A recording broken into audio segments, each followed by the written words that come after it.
अठहठ मोरी शहरी ताल पारा इरिगेशन अमले जे नाजायज़नि खिलाफ़ शहरी सियासी समाजी अॻुवाननि हड़ताल करे एहतजाजी मुज़ाहिरो कंदे सॼे शहर जो गश्त कयो ऐं सख़्त नारेबाज़ी कंदे चयो त इरिगेशन अमले सर्वेयर अमजद लाखो दारोगो सालिह ख़ासकरी ऐं ॿियनि जे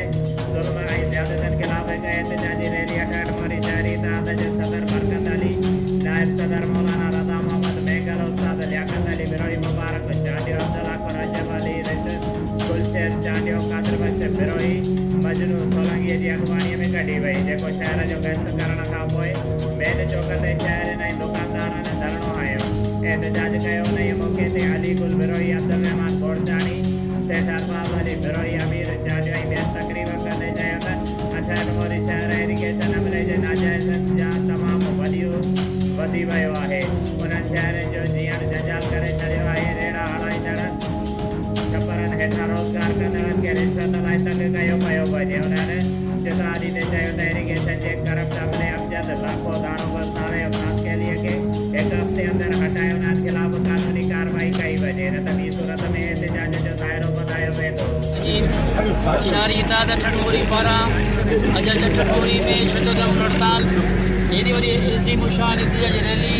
हितां जे इरिगेशन जे करप्ट काल कामोर जे ख़िलाफ़ इहा तारीख़ हले पई असांजो मुतालबो आहे जेके करप्ट कामोर आहिनि इरिगेशन वारा जे इरिगेशन खे पंहिंजो जागीर सम्झी वेठा आहिनि हितां जे हज़ारे माण्हुनि खे बेरोज़गार कयो अथनि जेके रेड़ीअ छपरे ते वीचारा रोज़ी कनि था उन्हनि खां पैसा था घुरनि उन्हनि खे धमकियूं पिया ॾियनि उन्हनि खे FIR जूं धमकियूं पिया ॾियनि असां मुतालबो कयूं था पंहिंजे CM साहिब खां पंहिंजे DC साहिब खां महिरबानी करे हितां जो करप्ट जेको अमलो आहे अमजद लाखो सालिह ख़ासकली ॿिया हिननि खे फौरी तौर ते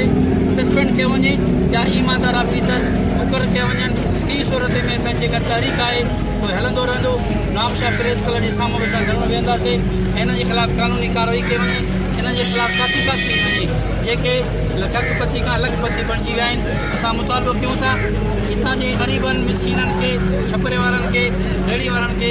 पंहिंजो रोज़गार करण जो ॾिनो वञे महिरबानी शुक्रिया अचे थी सॼो ॾींहुं आहे ऐं जेको आहे सो रमज़ान जो महीनो बि अचण वारो आहे ईद जो सीज़न आहे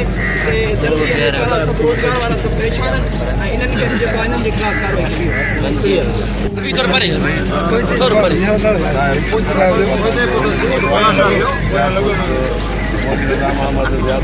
मुबारक खान चांडियो अब्दुल रहमान गोड़चाणी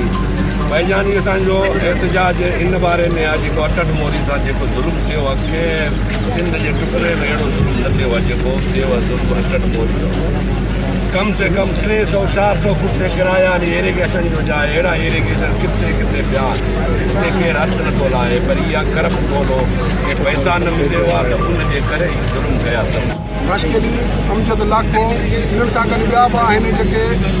उहो सभु हटायो हुजे जेको नाइंसाफ़ी था कनि इरिगेशन हमिलो जेके बि आहे जेको नाइंसाफ़ी था कनि पैसा था घुरनि बाक़ाइदे पैसा दोस्त खां घुरिया अथनि असांखे कुझु पाण चयो अथनि पैसा ॾियो त तव्हांखे ठहण छॾींदासीं हूअं तव्हांखे ठहण न छॾींदासीं छो त माना हीअ 50 साल खां मथे 100 साल थियो अठहठ शहर जो बुनियादी रखियल आहे कंहिं ऑफिसर ईअं कयो हिननि कयो महिरबानी तौर ऑफिसर अहिड़ो रखो जो कॉमन वारो ऑफिसर उते हुजे ग़रीब कुर्बे जे लाइ बि सही हुजे बाक़ी हिननि जा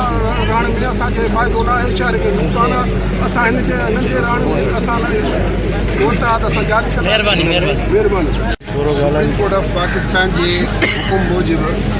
हर शहरी कानून ऐं आइन जी पासदारी जो उन ते फ़र्ज़ु थिए थो त उन ते अमल करे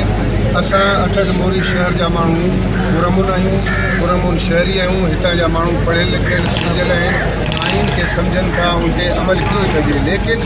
आइन जे अड़ में सुप्रीम कोर्ट ऑफ पाकिस्तान जे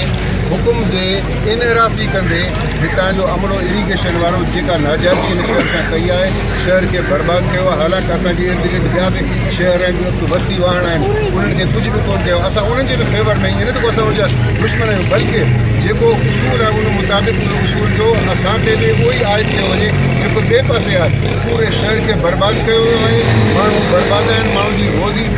जेका फसी वई आहे। हिन इरीगेशन सां गॾोगॾु वापडा वारनि ते जेका ज़्यादती कई आहे, जेको ज़ुल्म कयो आहे, असां उनखे निंदियूं था। असां हितां जा पुरअमन शहरी गवर्नमेंट खां मुतालबो कयूं था त इरीगेशन जे अमले सां गॾोगॾु इन्हनि खे त हटायो वञे, लेकिन जेका ज़्यादती थियल आहिनि शहर सां, शहर खे वरी नए सिर बहाल कयो वञे ऐं वापडा वारनि जूं जेके ज़्यादतियूं आहिनि उन्हनि जे मुतालिक़ जेके शहरी सरापा एहतियात था थियनि उन ते बि ज़रूरु ध्यानु धरियो वञे।